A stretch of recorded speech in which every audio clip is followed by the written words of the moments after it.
নামাজ আদায় কৰি ইছলাম সমাজে লৈছে বৃহৎ সিদ্ধান্ত। অনৈতিক কামত জড়িত লোকৰ জানাজাত অংশগ্ৰহণ নকৰাৰ সিদ্ধান্ত গ্ৰহণ কৰিছে, সামাজিকভাৱে বৰ্জন কৰাৰ সিদ্ধান্ত গ্ৰহণ কৰিছে। ৰাতিপুৱাৰ ভাগতেই ইছলাম সমাজৰ এই ঘোষণা। আমি সবিশেষ খবৰ লৈ আহিছো। নামাজ আদায় কৰি এক বৃহৎ সিদ্ধান্ত গ্ৰহণ কৰিছে ইছলাম সমাজে। আনুষ্ঠানিকভাৱে এই কথা জনাইছে। অনৈতিক কামত জড়িত লোকৰ জানাজাত অংশগ্ৰহণ নকৰাৰ সিদ্ধান্ত। ড্ৰাগছ আসক্ত সৰবৰাহৰ সৈতে জড়িত পৰিয়ালক সামাজিকভাৱে বহিষ্কাৰৰ সিদ্ধান্ত গ্ৰহণ কৰিছে। ড্ৰাগছ যিহেতু মাৰাত্মক ৰূপত বৃদ্ধি পাইছে, সামাজিক তথা ধৰ্মীয়ভাৱে ইছলাম সমাজৰ পৰা এঘৰীয়া কৰাৰ সিদ্ধান্ত। ড্ৰাগছ ব্যাধি নাশ কৰাৰ বাবে এই বৃহৎ পদক্ষেপ গ্ৰহণ কৰিছে মুছলমানসকলে।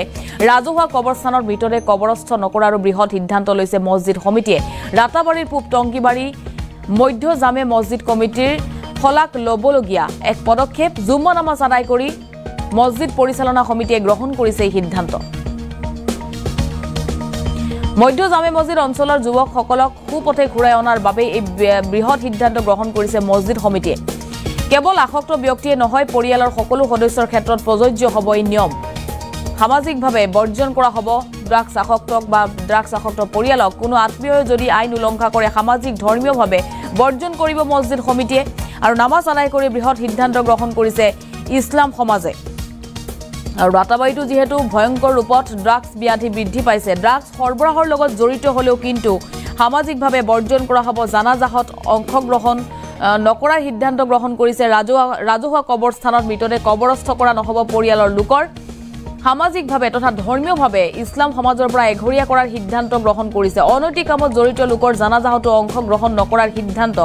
কেৱল ড্ৰাগছ বুলিয়েই নহয়, অনৈতিক কামত জড়িত লোকৰো জানাজাত অংশ নোলোৱাৰ সিদ্ধান্ত গ্ৰহণ কৰিছে। সমাজৰ পৰা যাতে ড্ৰাগছ নামৰে ব্যাধি বা অনৈতিক কাৰ্যকলাপ যাতে নাশ হয়, তাৰ প্ৰতি লক্ষ্য ৰাখি মছজিদ সমিতিৰ এই শলাগ ল'বলগীয়া পদক্ষেপ।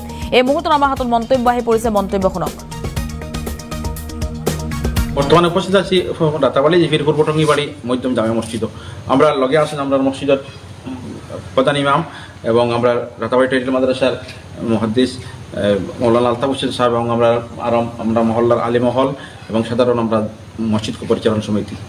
তো আমরা বিভিন্ন সময় আমরা সোশ্যাল মিডিয়ার মাধ্যমে এবং সংবাদ মাধ্যমের জড়িয়ে আমরা বিভিন্ন সময় দেখি যে সামাজিক অপরাধমূলক কার্যক্রম, বিশেষ করে ড্রাগসের যে রমরমা ব্যবসা বর্তমানে চলে, এবং এই ব্যবসার মাঝে আমরা মুসলমান সম্প্রদায়ের যুবকরা বেশি জড়িত, এটা আমরা প্রতিমান হয়েছি। যার কারণে আমরা অনেক সময় লজ্জিত এবং বর্তমানে লজ্জাবোধ করিয়া যে এটা আমরা এক জাতির মানুষের মাঝে যে অপরাধ প্রবণতা বাড়ছে এবং বিশেষ করিয়া ড্রাগসের মতো। আমরা সাধারণত ইসলামও এরপরে বিড়ি, এটা তো এরপরে মদ গাঞ্জা, এটা তো পুরা হারাম, কিন্তু এর থেকে আরও মারাত্মক হল ড্রাগস।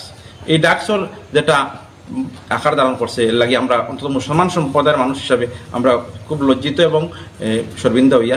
এবং বিশেষ করে আমরা অনেকদিন দূরে শুনছি, কিন্তু গত কালকে আমরা এই রাতাবাড়ি জিপির, যদিও আমরা মহল্লার নাই, কিন্তু আমরা এই জিপির একটা ঘটনা ঘটছে, একজন জড়িত গ্রেফতার হয়েছে। তো এর লাগে আমরা আতঙ্কিত এবং লজ্জিত।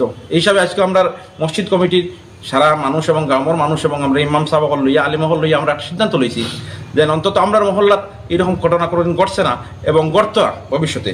এখন সাধারণত আমরা দেখি যে মানুষের ইনকামের অবস্থা, যে সাধারণত মানুষ দুর্বল মানুষ হঠাৎ পয়সা করিয়ে হয়ে যায়, এর পিছনে কি তার সঠিক ফাঁকির যদি মানুষ হালাল তরিকায় রুজি করিয়া পয়সা লাভ, আমরা কোনো আপত্তি নাই। এটা আমরা মহল্লার হিসাবে আমরা এটা কুসন্দেহ জানাই আর তাদের সাধুবাদ জানাই। কিন্তু অবৈধ তরিকায়, যেটা আমরা জাতি সমাজ দেশ ধ্বংস করে, এমন তরিকায় যদি কেউ ধনীবাদ লাগিয়া এরকম অপরাধমূলক কার্যক্রমে জড়িত হইতে আমরা সিদ্ধান্ত লইছি মসজিদ কমিটির তরফ থাকিয়া এবং গ্রামবাসীর তরফ থাকিয়া। আমরা এরা মসজিদ মহল্লাত এরা রাখতাম নাই, এরা সামাজিক ফাঁকির, ধর্মীয় ফাঁকির এবং আইনি প্রক্রিয়ায় এরা যেহেতু আমরা মহল্লা থেকে সমাজচ্যুত এবং আমাদের মহিলাচ্যুত কর্ম, এবং তারা এই মসজিদ মহল্লা তারা নামাজও যেতাম না, তারা এমনকি তারা কেউ মারা গেলে আমরা তারা জানাতে যাইতাম না, এবং আমরা সর্বজনীন কবরস্থান যেটা আছে কবরস্থানে তারা আমরা দাফন করতে দিতাম না।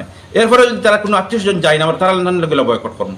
তার আগে আমরা একটা অনুরোধ হইল, আমরা এই আজকে যেটা সিদ্ধান্ত লইছি, আমরা মহল্লার যারা উপস্থিত হয়েছেন গ্রামের, এরা জানছেন এবং জানছেন না এখন, কারণ আমরা ভিডিওটা এই কারণে তৈরি করার যেন বাকি যারা জানতা যেন ইফাকে যদি আমার ছেলে হঠাৎ পয়সা করে এখান থেকে লই যায়, এটা প্রতিজন অভিভাবকের দায়িত্ব।